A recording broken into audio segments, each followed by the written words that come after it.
Hello guys, good afternoon. नमो नमः, नमः संस्कृताय। आप सभी का स्वागत और अभिनंदन है आपके अपने यूट्यूब चैनल यमएस क्लासेस 1 में। मैं माला मैम आज आप लोग के लेकर हम उपस्थित हुए हैं दोस्तों, भवभूति महाकवि जो भवभूति हैं उनका जीवन परिचय। तो जीवन परिचय से जो परीक्षा जो है पेपर में परीक्षा में जो है प्रश्न पूछे जाते हैं दोस्तों। तो जैसे उनके पिता का क्या नाम है, उनकी माता का क्या नाम इस प्रकार से प्रश्न पूछे जाते हैं। और उनकी जो है भवभूति जो महाकवि भवभूति है उनकी रचनाएं कितने हैं? तो 3 हैं। कौन कौन से हैं दोस्तों? तो मालती माधव, महावीर चरितम, उत्तर रामचरितम। यह जो भवभूति है, जो महाकवि भवभूति का जीवन परिचय कहाँ कहाँ पूछ सकता है दोस्तों? तो हमारे जो है सिलेबस के अकॉर्डिंग यूपीटीसीटी, एलटी, पीपीएससी, टीआरई 4 और जो है यदि आप किसी भी परीक्षा में यदि आप दे रहे हैं भवभूति के जीवन परिचय से प्रश्न न पूछे, ऐसा नहीं हो सकता। यानी कुछ ना कुछ जरूर पूछा जाता है, जिसमें सबसे इम्पोर्टेंट उनकी माता का नाम पूछता है कि भवभूति जो महाकवि भवभूति है उनके माता का क्या नाम है।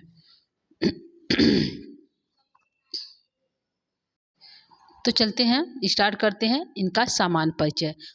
तो सबसे पहले यहाँ पे हम सामान्य परिचय को पढ़ेंगे कि जो महाकवि जो भवभूति हैं उनके पिता का क्या नाम है। तो पिता पूछा जाएगा, पिता का क्या नाम है? तो इनके पिता का नाम है नीलकंठ। क्या नाम है दोस्तों? इनके पिता का नाम नीलकंठ है। या प्रश्न पूछेगा नीलकंठ किसके पिता का नाम है, किस कवि के पिता का नाम नीलकंठ है? तो आंसर हमारा हो जाएगा भवभूति। ठीक है, 2 क्वेश्चन पूछेगा, एक तो भवभूति के पिता क्या नाम है तो नीलकंठ, या फिर पूछेगा नीलकंठ किसके पिता का नाम है तो भवभूति का। ठीक है, दूसरा है कि भवभूति महाकवि भवभूति के माता का क्या नाम है? तो इनके माता का नाम जतुकर्णी है। क्या है? जतुकर्णी या जातुकर्णी, दोनों होता है। जातुकर्णी या जतुकर्णी इस प्रकार से प्रश्न पूछता है। तो इनके माता का नाम जातुकर्णी, ये इंपॉर्टेंट है क्योंकि जातुकर्णी जो प्रश्न है माता के नाम के क्षेत्र में यह प्रश्न पूछा जाता है। ठीक है, तो इसको ध्यान रखिएगा, इनकी माता का नाम जातुकर्णी या जतुकर्णी है। या प्रश्न पूछेगा जो जतुकर्णी जो नाम है वह किसके माता का नाम है? तो भवभूति के माता का नाम है। जतुकर्णी किसकी माता का नाम है? तो आंसर हमारा होगा भवभूति की माता का नाम है। अगला प्रश्न अगला हो कि भवभूति के पितामह का क्या नाम है? तो महाकवि भवभूति के पितामह का नाम यदि हम बात करते हैं तो भट्ट गोपाल हैं। कौन है दोस्तों? भट्ट गोपाल हैं। और क्वेश्चन पूछेगा कि भट्ट गोपाल जो हैं किस कवि के पितामह हैं। ठीक है, प्रश्न होगा भट्ट गोपाल जो है किस कवि के पितामह हैं? तो भवभूति के पितामह हैं। ठीक है, तो इस प्रकार से प्रश्न बनेंगे और पूछे जाते हैं। अगला हम लेंगे पॉइंट नंबर कि जो है भवभूति का जो है मूल नाम क्या है, यानी कि ये भवभूति इनका नाम है, क्या इनका वास्तविक नाम है? नहीं दोस्तों, यह जो भवभूति इनका नाम है इनका जो उपाधि इनको मिला है, भवभूति उपाधि मिला है। इनके यदि इनका नाम की बात करते हैं तो मूल नाम क्या है? तो इनका मूल नाम, इनको श्रीकंठ भी कहा जाता है और भट्ट श्रीकंठ भी कहा जाता है। ठीक है, तो इनका 2 नाम मूल नाम है, बचपन का नाम, जिससे हर एक व्यक्ति का कोई ना कोई बचपन का नाम होता है दोस्तों। तो भवभूति के बचपन का नाम भी श्रीकंठ है या फिर भट्ट श्रीकंठ, इस प्रकार से पूछा जाता है। तो ये हमारा हो गया इनका मूल नाम। पूछेगा भवभूति के का मूल नाम क्या है, उनके बचपन का क्या नाम है? तो श्रीकंठ या भट्ट श्रीकंठ। अगला बनेगा कि भवभूति जो महाकवि भवभूति हैं उनके गुरु का क्या नाम है? तो इनके गुरु का नाम है ज्ञान निधि। ठीक है, क्या नाम है? ज्ञान निधि है। और जो है इन्होंने जो है अलग क्षेत्र में, जैसे जैन बौद्ध के क्षेत्र में इन्होंने भी शिक्षा प्राप्त की, तो वहाँ पे इन्होंने अपना गुरु बनाया कुमारिल भट्ट को। ठीक है, तो एक तो इनके गुरु थे जो सामान्य शिक्षा गुरु थे, व्याकरण के गुरु थे, वो तो ज्ञान निधि थे। और इधर जो है कुमारिल भट्ट जो इनके गुरु हैं, यह जो है जैन जो बौद्ध और धर्म के जो शिक्षक होते हैं उनको उन्होंने अपना गुरु बनाया कुमारिल भट्ट को। तो 2 गुरु नाम प्राप्त होता है, एक ज्ञान निधि, एक कुमारिल भट्ट। पूछेगा ज्ञान निधि किसके गुरु का नाम है? तो भवभूति के गुरु का नाम है। और कुमारिल भट्ट किसके गुरु का नाम है? भवभूति के गुरु का नाम है। ठीक है, तो ये हमारा इस प्रकार से प्रश्न बनेगा। अगला प्रश्न है कि इनके दार्शनिक नाम क्या है? भवभूति का कुछ दार्शनिक नाम है, जैसे मूल नाम हो गया श्रीकंठ और भट्ट श्रीकंठ, तो इनका दार्शनिक नाम भी है। तो इनको जो है उदुम्बर भी कहा जाता है, जो है भवभूति को उदिम्बर भी कहा जाता है, उम्बिकाचार भी कहा जाता है और जो है उम्बेक भी कहा जाता है। पूछेगा उम्बेक किसका नाम है? तो भवभूति का नाम है। या उम्बेक का उम्बेक किसका दार्शनिक नाम है? तो भवभूति का है। ठीक है, भवभूति का दार्शनिक नाम क्या है? तो उदुम्बर, उम्बिकाचार, उम्बेक, इन 3 नामों से इनको ख्याति प्राप्त है दोस्तों, ध्यान रखिएगा। मूल नाम अलग है और दार्शनिक नाम अलग है। ठीक है, ये हमारा हो गया जो है इनसे इनका परिचय माता पिता नाम से। आगे हम लेंगे कुछ और इनका परिचय देखते हैं। अगला इनका हमारा है कि इनका जो जन्म स्थान है, जो महाकवि कवि भवभूति का जन्म स्थान कहाँ पे है? तो लोग कहते हैं कि इनका जो जन्म हुआ है दक्षिण भारत में पदमपुर नामक स्थान पे, नगर में हुआ है। कहाँ हुआ है दोस्तों? दक्षिण भारत में हुआ है, लेकिन स्थान क्या है? पदमपुर। ठीक है, पदमपुर किनका जन्म स्थान है? तो भवभूति का जन्म स्थान है। ठीक है, तो भवभूति का जन्म स्थान जो है दक्षिण भारत में पदमपुर नामक स्थान पे हुआ है। ठीक है, इनको कुछ उपाधि प्राप्त हुई है, जैसे इनके उपाधि का नाम है तो पदवाक्य प्रमाणज्ञ इनकी उपाधि है। ठीक है, इनकी कितनी उपाधि है? इनकी जो है दो तीन उपाधि प्राप्त है, जिसमें से एक है पदवाक प्रमाणाग, दूसरा वशवाक, तीसरा परिरथ प्रज्ञ और जो है शिखरडी। इस प्रकार को इनको कोई ना कोई उपाधि दिया है। तो यहाँ पे जो है पूछेगा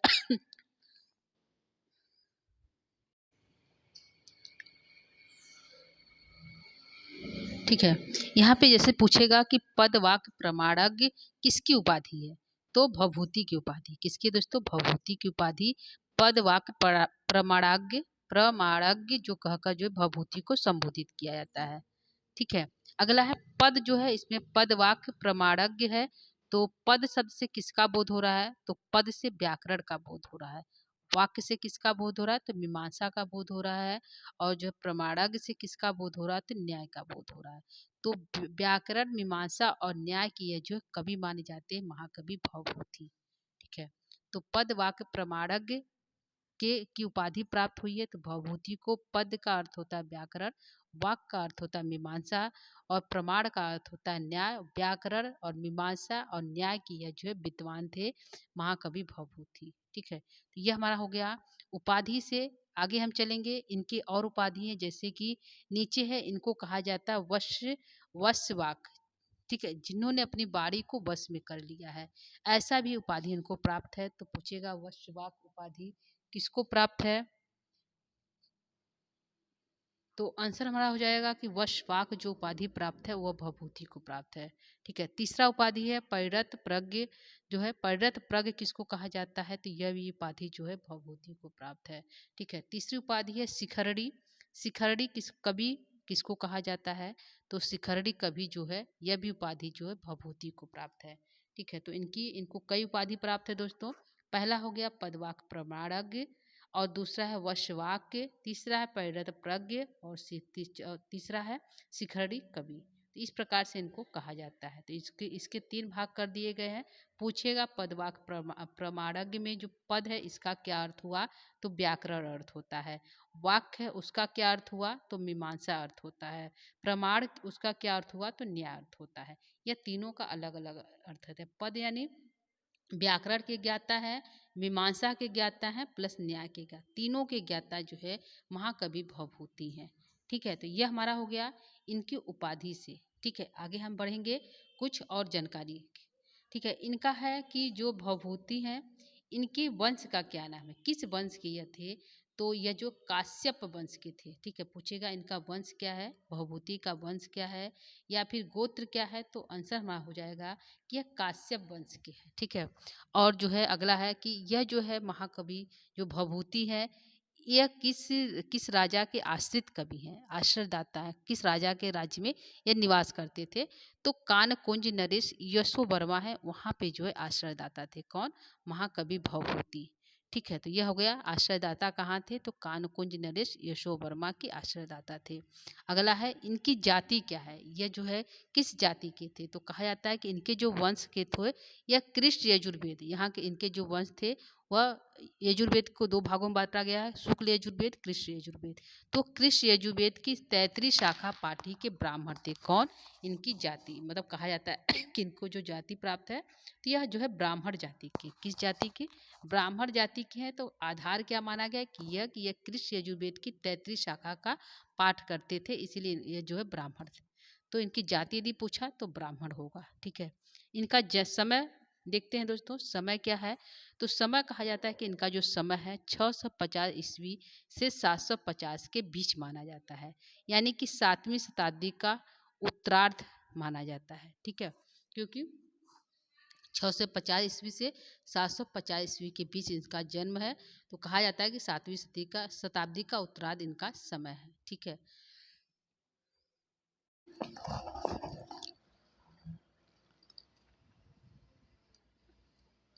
ठीक है, तो समय को ध्यान रखिएगा। इनका जो है 650 ईस्वी से 750 है। इनकी रीति की बात करें तो गौड़ी रीति है। कौन सी रीति है? गौड़ी रीति इनको प्रिय है। अगला है प्रिय रस इनका क्या है? तो प्रिय रस इनका करुड़ है। किनका? भवभूति का प्रिय रस क्या है? तो प्रिय रस इनको करुड़ पसंद है। और छंद की बात करते हैं तो इनके छंद जो है, इन्होंने अनेक छंदों में रचनाएं की हैं, जिनमें से मुख्य रूप से इनका जो प्रिय छंद है अनुष्टुप है। क्या है इनका जो है प्रिय छंद? पूछेगा महाकवि भवभूति का प्रिय छंद क्या है? तो आंसर हमारा हो जाएगा भवभूति है। ठीक है, दूसरा क्वेश्चन बनेगा, ये जो शिखरड़ी है, शिखरड़ी जो है कवि हमारे जो है, एक प्रश्न होगा कि महाकवि भवभूति का प्रिय छंद क्या है? तो महाकवि भवभूति का जो प्रिय छंद है अनुष्टुप है। लेकिन जो हमारे जो है क्षेमेंद्र हैं, कौन से कवि? क्षेमेंद्र है। इन्होंने कहा कि जो है इन्होंने अपने ग्रंथ सुब्रत तिलकम में जो है भवभूति को शिखरड़ी के लिए इनको प्रसिद्धि प्राप्त हुई है कि जो है महाकवि भवभूति को शिखरड़ी पसंद है। तो क्षेमेंद्र के अनुसार जो है महाकवि भवभूति का छंद जो है क्षेमेंद्र के अनुसार क्या है? तो शिखरड़ी है। लेकिन यदि ऐसे पूछे कि महाकवि भवभूति का प्रिय छंद क्या है? तो अनुष्टुप है। लेकिन शिखरड़ी किसके अनुसार पसंद है? तो क्षेमेंद्र के अनुसार जो है महाकवि भवभूति को शिखरड़ी पसंद है। तो दो तरह से यहाँ पे क्वेश्चन बनेगा दोस्तों, ध्यान रखिएगा, अनुष्टुप और शिखरड़ी। लेकिन यदि सिर्फ पूछे भवभूति का प्रिय छंद क्या है? तो अनुष्टुप है। और जो क्षेमेंद्र के अनुसार भवभूति का प्रिय छंद क्या है? तो शिखरड़ी है। ठीक है, यह किस देवता के उपासक थे? तो जो है भवभूति भी जो है कालिदास की तरह शिव के उपासक थे। ठीक है, तो महाकवि भवभूति किसके उपासक है? तो शिव के हो गए। यह हो गया जो है इनका वंश। पूछेगा एक बार फिर, देखिए वंश क्या है? काश्यप है। किस राजा के आश्रय दाता थे? तो कानकुंज नरेश यशो वर्मा के आश्रय कवि थे। इनकी जाति क्या है? तो ब्राह्मण इनकी जाति है। समय क्या है? जो 650 से 750 ईस्वी के बीच है, जो 7वीं शताब्दी का उत्तरार्ध माना जाता है। इनकी रीति की बात करते हैं तो रीति गौड़ी है। प्रिय रस क्या है? तो करुड़ है। प्रिय छंद क्या है? तो अनुष्टुप है। उपासक किसके हैं? तो शिव के हैं। तो यह हो गया जो है कवि का कुछ सामान्य परिचय। आगे हम पढ़ते हैं कुछ और परिचय के साथ। इनकी जो है रचनाएं की बात करते हैं तो इनके जो है महाकवि भवभूति के मुख्य रूप से 3 रचनाएं जो है इनका प्रसिद्ध है। 3 ही रचनाएं इन्होंने लिखा है और तीनों रचनाओं को प्रसिद्धि प्राप्त हुई है। ठीक है, तो इनमें से पहला है मालती माधवम, दूसरा है महावीर चरितम और तीसरा है उत्तर रामचरितम। ठीक है, तो मालती माधवम जो है क्या है? एक प्रकरण है। कितने इसमें अंक है? 10 अंक है। 10 अंकों का प्रकरण है मालती माधवम का, भवभूति की रचना है। पूछेगा मालती माधव किस प्रकार का जो है ग्रंथ है? तो प्रकरण ग्रंथ है। ठीक है, इसमें कितने अंक है? तो 10 अंक है। ठीक है, किसमें? भवभूति की मालती माधव में। दूसरा है महावीर चरितम, कैसा है नाटक? तो कौन सा कैसा ग्रंथ है? तो यह नाटक ग्रंथ है। और इसमें कितने अंक है? तो 7 अंक है। ठीक है, उत्तर रामचरितम में कितने अंक है? तो 7 अंक है। यह भी क्या है? एक नाटक है। ठीक है, तो जो है भवभूति की 3 प्रसिद्ध रचनाएं है, मालती माधवम, महावीर चरितम, उत्तर रामचरितम। मालती माधवम मालती और माधव का प्रेम कथा का है, 10 अंकों में है दोस्तों, प्रकरण है। और दूसरा जो है महावीर चरितम है, इसमें जो है राम और सीता का जो है श्रृंगार रस में जो है वीर रस का प्रयोग किया गया है। इसमें जो है राम नायक और नायिका सीता का वर्णन है। महावीर चरितम से जो है नायक के रूप में राम है। ठीक है, और जो है इसमें जो है गौड़ी जो है, यदि रीति की बात करते हैं तो इसमें गौड़ी रीति है दोनों में। ठीक है, किसमें? मालती माधव में और महावीर चरितम में। और उत्तर रामचरितम में जो है 7 अंक है, नाटक है। लेकिन इसमें जो है 2 रस है, एक है वैदर्भी रस जो है रीति, और एक है जो हमारा रस की बात करते हैं तो वीर रस है और जो है करुण रस है। ठीक है, 2 रस का प्रयोग किया गया है एक वीर रस है और एक करुण रस है। वीर रस कहाँ पे है? जहाँ पे चंद्रकेतु और लव और कुश का युद्ध होता है, वहाँ पे वीर रस का प्रयोग किया गया है। लेकिन जो है तृतीय अंक जो है, जिसमें छाया अंक है, उसमें पूर्ण रूप से जो है करुण रस की चर्चा हुई, यानी कि उसमें करुण रस पूर्ण रूप से समाहित है। इसलिए कह सकते हैं कि उत्तरराम चैतन्य में जो है वीर और करुण रस दोनों है। लेकिन यदि अंक से पूछे कि तृतीय अंक में कौन सा रस है, तो करुण रस है। कौन सा रस है? करुण रस है। और ऐसे पूछे भभूति का मुख्य रस क्या है, तो करुण है। ठीक है, तो इस प्रकार से इनके 3 ग्रंथ हो गए और तीन तीन ये हो गया, हमारी रचनाएं हो गया महाकवि भभूति की। आगे हम बढ़ेंगे, कुछ और इनका परिचय। इनको जो है, अरे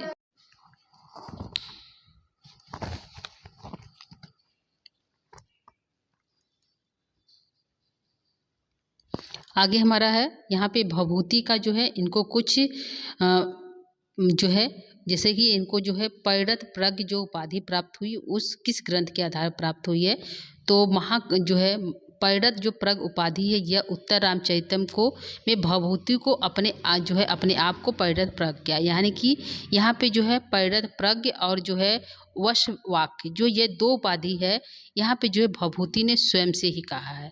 तो कहाँ कहाँ पे कहा है? तो इन्होंने उत्तर रामचरितम में भभूति ने अपने आप को परिणत प्रज्ञ कहा, यानी कि वो पूर्ण रूप से परिणत है अपनी रचनाएं करने में। और वश वाक, उनकी जो वाणी है उनके वश में है। यह कहाँ पे कहा? तो यह महावीर चैतन्य में कहा। कौन कहा? महाकवि भभूति ने अपने आप को जो है वश वाक कहा। किस ग्रंथ में कहा दोस्तों? तो महावीर चैतन्य में कहा। वश वाक का अर्थ होता है कि अपनी वाणी को वश में कर लेना। ठीक है।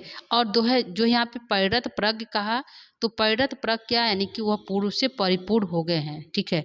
तो यह बात उन्होंने कहा, कहाँ कहा? तो अपने आप ही कहा। कहाँ पे? उत्तर रामचरितम में कहा। ठीक है। तो पूछेगा परिणत प्रज्ञ जो है, यह जो है उपाधि किसने दी है? तो स्वयं जो है भभूति ने अपने आप को कहा है। कहाँ पे कहा है? तो उत्तर रामचरितम में कहा है। वशवाक जो है स्वयं भभूति ने अपने आप को कहा है। तो कहाँ के किस स्थान पे कहा, किस ग्रंथ में कहा है? तो महावीर चैतन्य में कहा है। ठीक है। तो इस प्रकार को ध्यान रखिएगा बातों को, जो है किसने कहा है, तो स्वयं की उपाधि इनकी है। परिणत प्रज्ञ और जो है वशवाक, इन्होंने स्वयं की उपाधि दी है।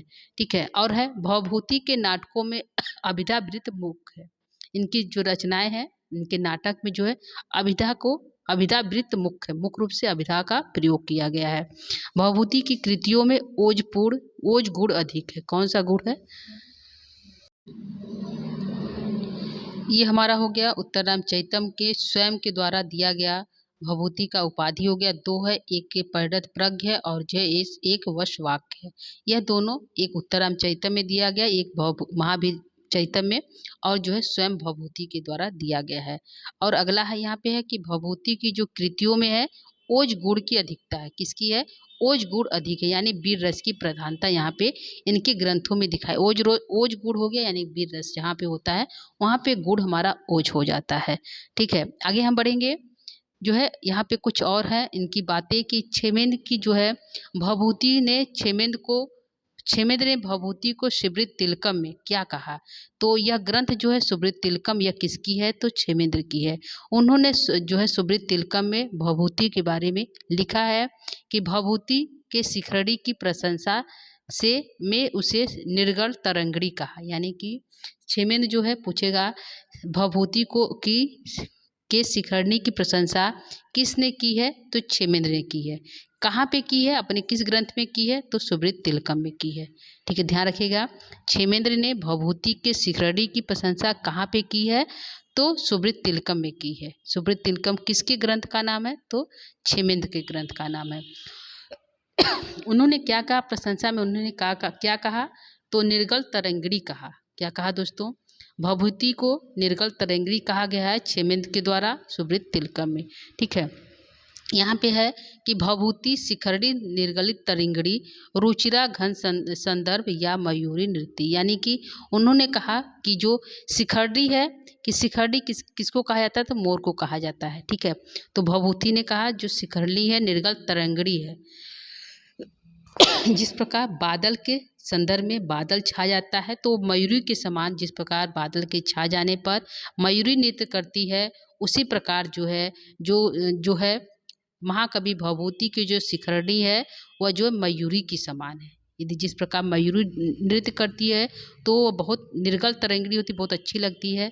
उसी प्रकार यदि हम उनके ग्रंथों को पढ़ें जिसमें शिखरणी छंद है तो वह जो है हमें मयूरी की तरह ही जो है पता चलेगा, दिखाई देगा। ऐसा जो है उन्होंने प्रशंसा की है क्षेमेंद्र ने। किन से, कौन से ग्रंथ में दोस्तों?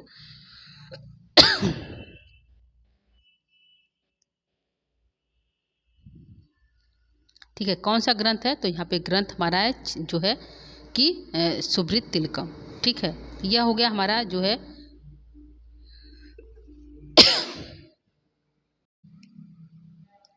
ठीक, आगे हम बढ़ेंगे। यहाँ पे जो है इनके जो एक हमारी भवभूति के तीनों नाटकों, 3 नाटक हमने पढ़ा है, मालती माधव, महावीर चरितम और उत्तरराम चरितम। तीनों नाटकों में एक बात हुई है, वह है विदूषक का सर्वथा अभाव है। यानी कि उनके नाटक में जो तीनों नाटक है, तीनों में जो है विदूषक नहीं है। ठीक है, तो उनका तो उत्तरराम चरितम है, उसमें हो सकता है कि उसमें करुण रस है, इसलिए विदूषक का प्रयोग नहीं किए। लेकिन उन्होंने अपने तीनों ग्रंथों में जो है विदूषक का प्रयोग नहीं किए। इस प्रकार हम कह सकते हैं कि भवभूति के तीनों नाटकों में किसका अभाव है?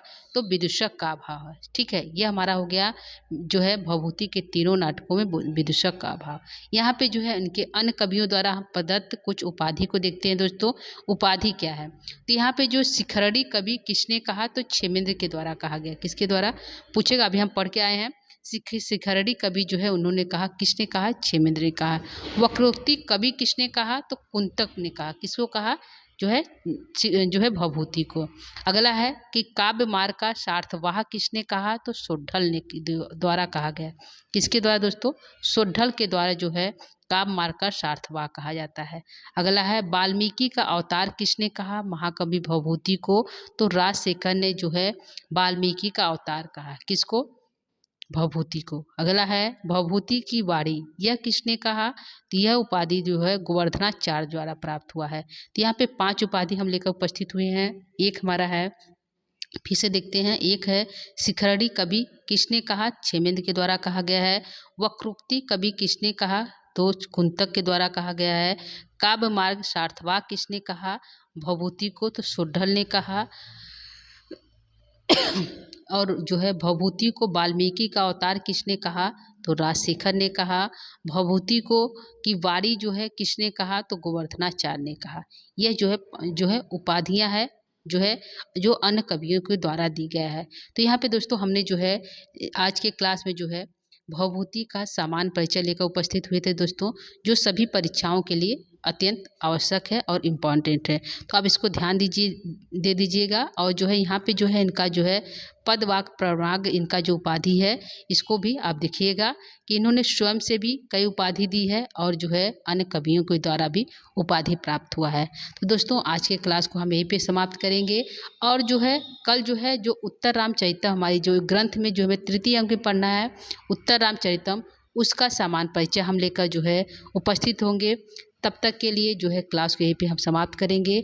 और यदि आप हमारे चैनल पे पहली बार हैं दोस्तों, तो आप चैनल को लाइक सब्सक्राइब शेयर अवश्य करिएगा, अपने दोस्तों तक अवश्य पहुंचाइएगा। और जो है हम जो है अगली कक्षा को फिर से लेकर उपस्थित होंगे। तब तक के लिए आप सभी से नमो नमः, नमः संस्कृताय दोस्तों। धन्यवाद।